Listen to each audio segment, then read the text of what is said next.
Good morning, Custodians, and welcome to video 1 of chapter 5 Civics, the Police and the Courts. In this video, we will see the police and its functions, the hierarchy of police, and what is the meaning of an FIR. So let's start. The police is the agency or the primary law enforcement agency which is set up by the Constitution, and it is responsible for preventing the crimes, and if somehow the crime is done, it is responsible for investigating the crime and identifying the culprits, and it is also responsible for upholding the law or maintaining the law and order in the society for a peaceful society. When we see the police hierarchy, in this the entire state is divided into different districts, and the superintendent of police, that is SP, is in charge of district. The district is divided into 5 or 6 subdivisions, and each subdivision is headed by a deputy superintendent of police. Also, to assist the superintendent of police, an additional superintendent of police, that is ASP, is there, and he is also in charge of DSP, the inspectors, the sub-inspectors, and ASIs. In every subdivision, there are around 10 police stations or thanas, which is headed by the inspector of police, and generally the head of the thana is known as SHO, that is Station Housing Officer. Under the inspector or SHO, the sub-inspector, the assistant sub-inspector, and constable and head constables, they work in each police station. Also, in some rural areas, especially in villages, the chowkidars are appointed by the police, and these chowkidars, they help the police to prevent crimes, or in at some times when the crime is done, so to detect the crime and arrest the culprits. In the very beginning, we saw that police is the law enforcing agency, but it doesn't mean that police is over and above the law.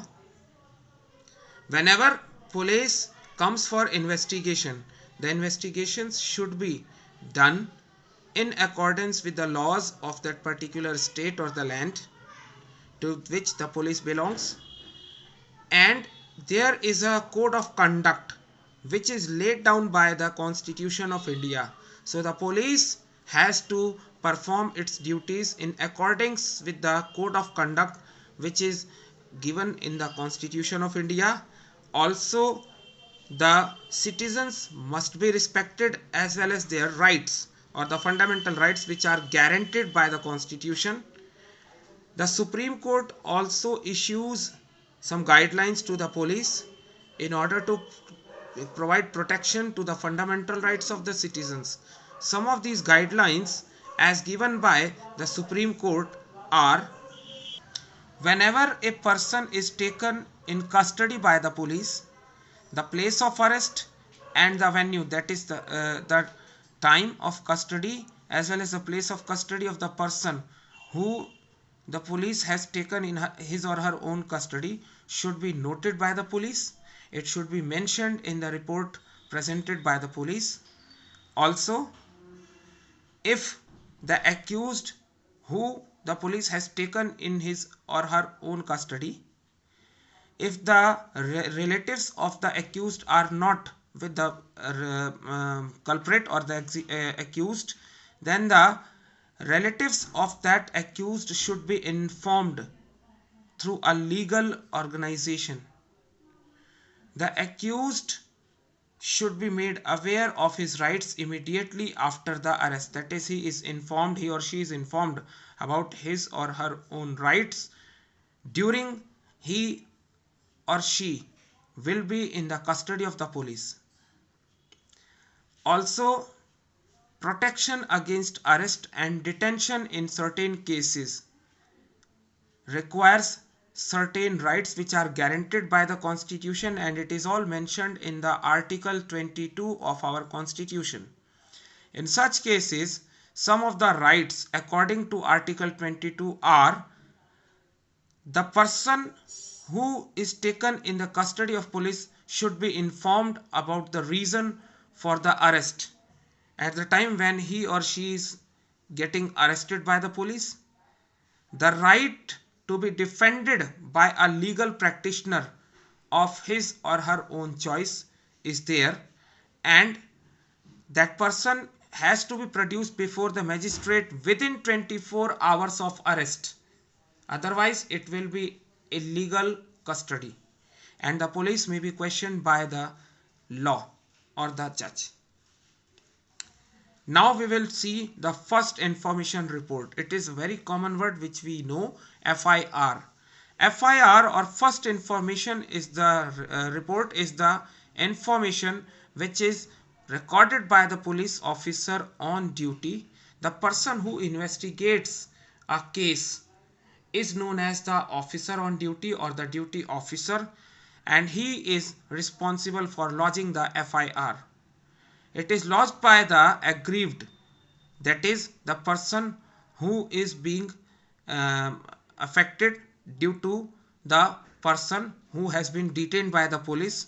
The person, he details the occurrence of crime and the venue of crime and what sort of crime has been done. On the basis of FIR, the investigation begins by the police officer or the officer on duty. Now, where we have to file the FIR and how the FIR will be filed. The FIR can be filed in the police station where the crime has occurred. It is not actually the police station where the crime has occurred.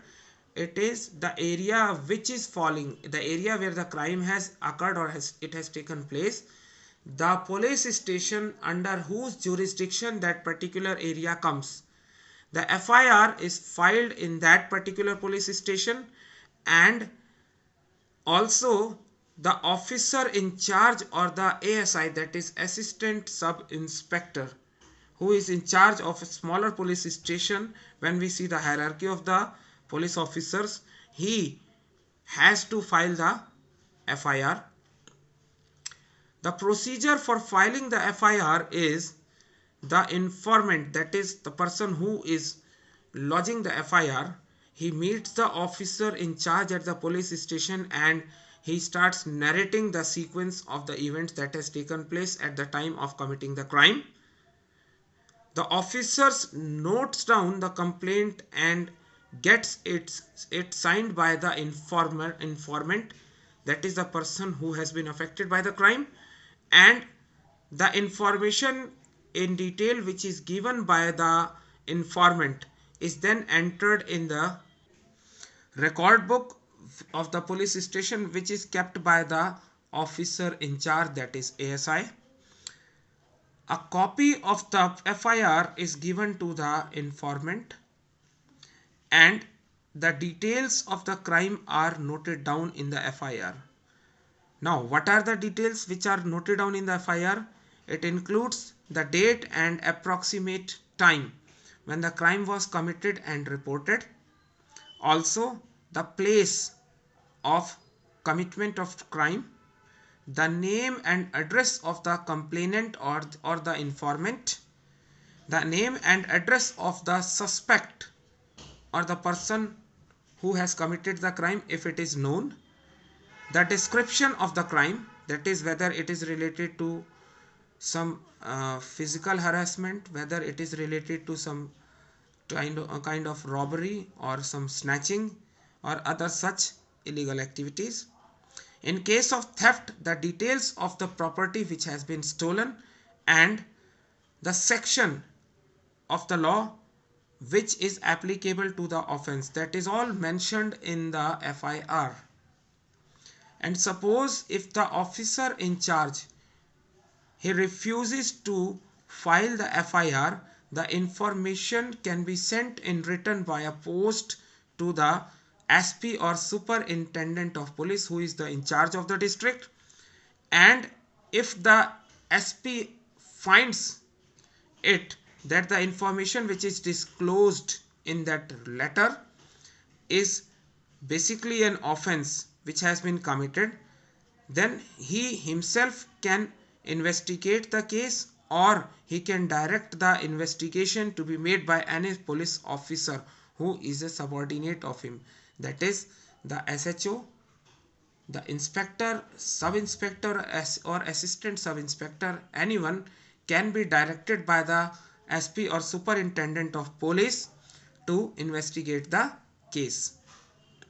That's all we have in this video. In the next video, we will see the process of criminal justice and the directive principles of the state policy which are to be used when the police starts investigating a crime. Also, the directives of the Supreme Court which are given in relation with the FIR. Thank you and have a nice day.